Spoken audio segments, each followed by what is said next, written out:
할렐루야. 이 새벽에 하나님의 말씀을 사모함으로 나오신 우리 모든 성도님들을 축복하고 환영합니다.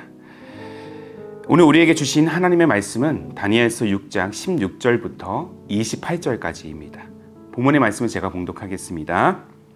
이에 왕이 명령하매 다니엘을 끌어다가 사자굴에 던져 넣는지라.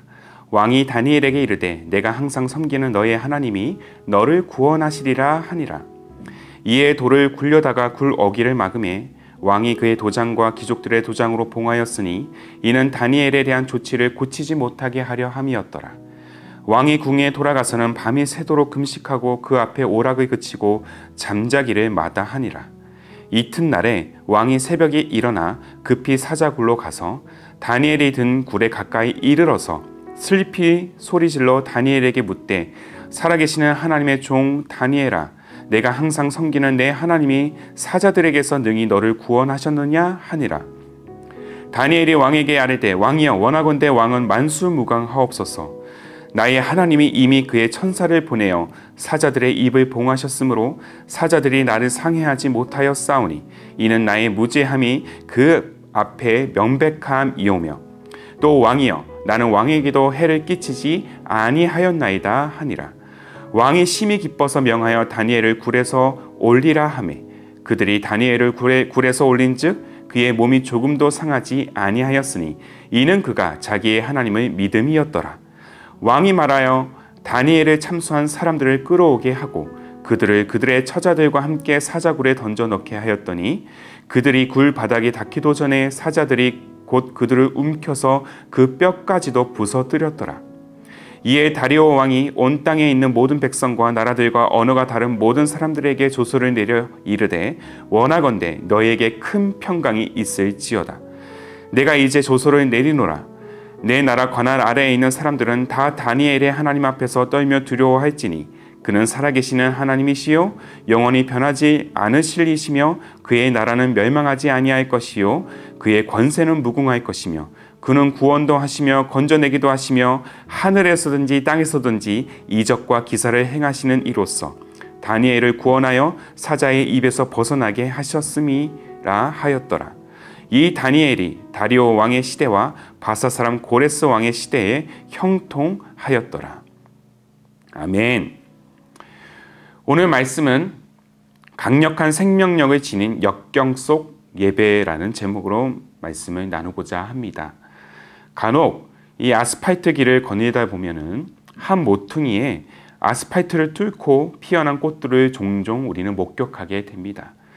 저는 들판에 핀 꽃들도 참 아름답게 보이지만 홀로 고군분투하면서 생명을 위협할 만한 모든 상황들을 이겨내어 올곧게 자란 홀로 핀 꽃들이 더 아름답게 보여지는 것 같습니다.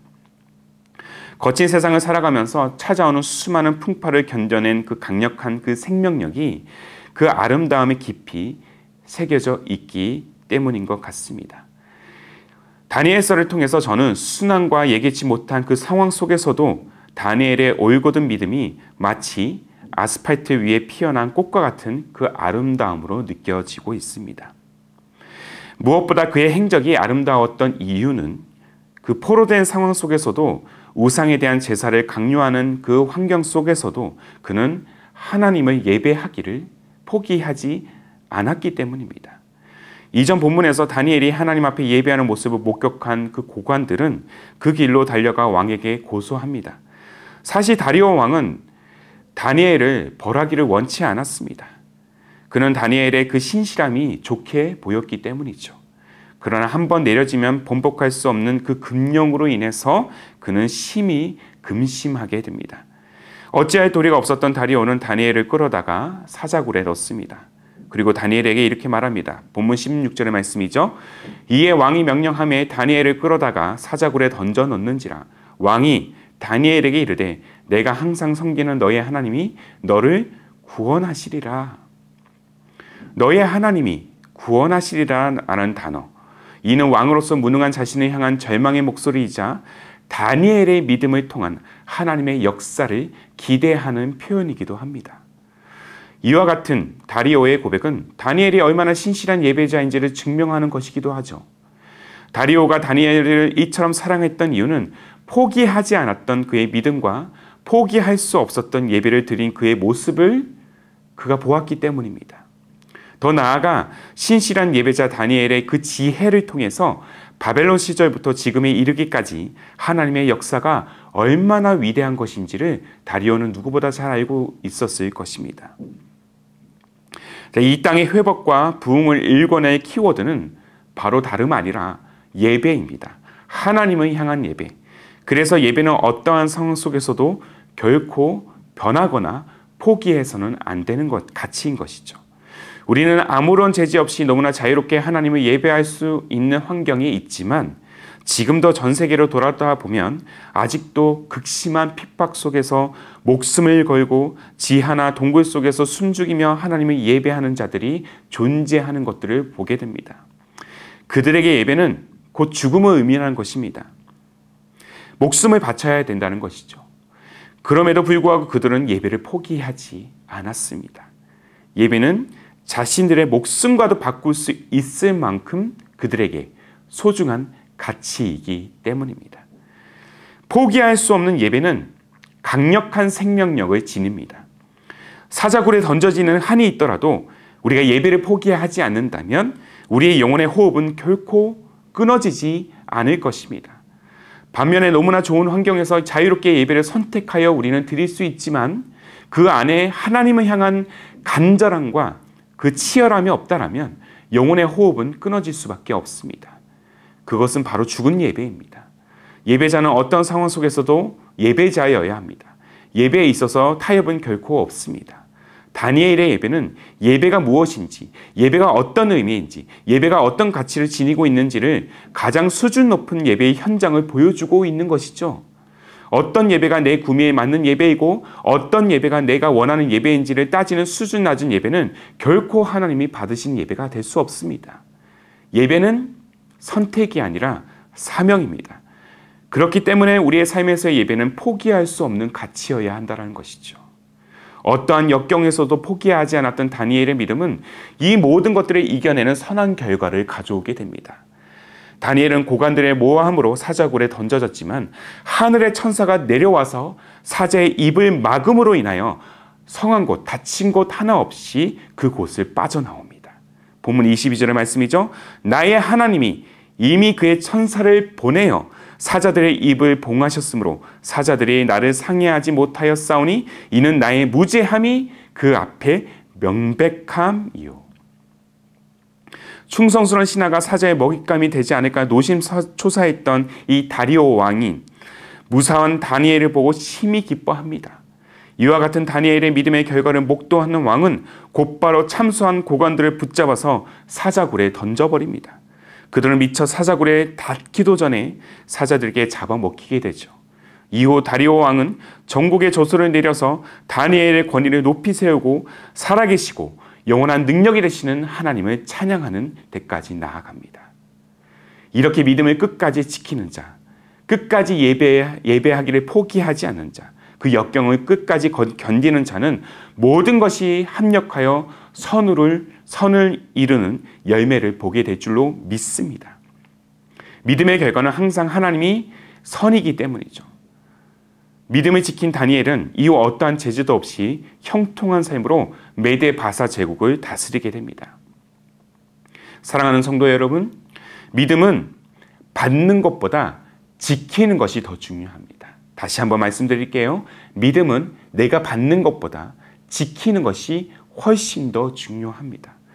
그러나 결코 나의 의지로는 믿음을 지킬 수가 없어요. 오직 내 안에 예수 그리스도의 믿음이, 그 능력이 우리 내면 가운데 채워져야 한다는 것이죠. 오직 예수 그리스도의 능력이 나의 믿음이 될 때 어떠한 고난에도 우리는 흔들리지 않을 수 있습니다. 그러므로 다니엘도 수많은 압박과 모함에도 흔들리지 않고 나아갈 수 있었던 것입니다. 믿음의 이 선한 결과는 오직 그리스도의 능력을 신뢰할 때만 가능한 것입니다. 다니엘이 어떤 특별한 능력과 의지가 있어서 그의 상황이 역전된 것이 아닙니다. 그 또한 철저히 자신을 내려놓고 그리스도의 능력을 바라보았기 때문에, 하나님의 능력을 바라보았기 때문에 이 모든 상황들이 열릴 수 있었다라는 겁니다. 우리의 약함이 주님의 능력이며 우리의 고난이 곧 주님의 승리이기 때문에 오늘도 우리는 그리스도의 믿음을 구하며 나아갈 수 있는 것입니다. 믿음을 따라 역경 속에서 승리하는 우리 모두가 되기를 소망합니다. 아스팔트 위에 피어난 그 아름다운 꽃보다 더 빛나는 우리가 믿음의 삶을 살아가기를 소망합니다. 어떠한 상황 속에서도 우리가 주님을 예배하기를 포기하지 않을 때 우리의 영혼은 세상을 능히 이기며 나아가는 그런 아름다운 여정이 될 줄로 믿습니다. 이 사실을 믿고 오늘도 그 아름다운 믿음의 가치를 실현하며 또한 그 믿음을 살아내며 믿음을 강구하며 나아가는, 그래서 날마다 승리의 길로 나아가는 우리 모든 성도님들이 되시기를 주님의 이름으로 축복합니다. 포기하지 마십시오. 끝까지 주님을 예배하십시오. 그렇게 끝까지 주님을 예배하는 자로 남을 때 우리에게 반드시 승리의 열매가 주어질 줄로 믿습니다. 이 믿음 앞에 오늘 하루도 말씀을 붙들고 나아가는 우리 모두가 되기를 주님의 이름으로 소망합니다. 함께 기도하겠습니다. 살아계신 하나님, 비록 우리의 인생이 사자굴에 던져질 만한 급박하고 암울한 그러한 환경에 처한 상을, 그 환경을 늘 마주한다 할지라도 주님 예배하기를 포기하지 않는 삶이 되기를 원합니다. 아스팔트 위에 피어난 한 송이의 꽃처럼 우리 또한 오직 주님만 바라보는 올곧은 믿음으로 일어서는 아름다운 인생이 되게 하옵소서. 하나님을 예배하는 것이 우리 인생 최고의 가치로 여기며 어떠한 시험과 유혹에 타협하지 않는 우리의 인생, 우리의 가정, 우리의 자녀, 우리의 교회가 되게 하옵소서. 그러나 무엇보다 이 모든 것들은 우리의 의지와 능력이 아니라 성령의 능력을 힘입어 나아가도록 주께서 인도하여 주옵소서. 그렇게 우리의 믿음을 통하여 아름다운 여정으로 인도하실 주님을 온전히 신뢰하오며 우리 주님 예수님의 이름으로 기도하옵나이다. 아멘. 오늘도 주신 말씀에 따라서 두 가지의 기도 제목을 붙들고 함께 우리가 기도하기를 원합니다. 먼저는 우리 인생이 믿음을 꺾게 하는 수많은 시험과 유혹 속에서도 하나님 예배하기를 포기하지 않는 그런 아름다운 믿음의 여정이 되게 하옵소서. 한 걸음 더 나아가서 나의 능력과 의지가 아니라 시험을 이길 힘을 주시는 성령의 능력을 우리가 의지하며 고난의 산을 뛰어넘는 우리의 신앙, 그리고 우리의 가정, 우리 교회가 되게 하옵소서. 이 두 가지의 기도 제목을 우리가 간절한 마음으로 고백하면서 오늘도 기도로 하루의 삶을 열어가기를 소망합니다. 함께 마음을 다해서 기도하겠습니다.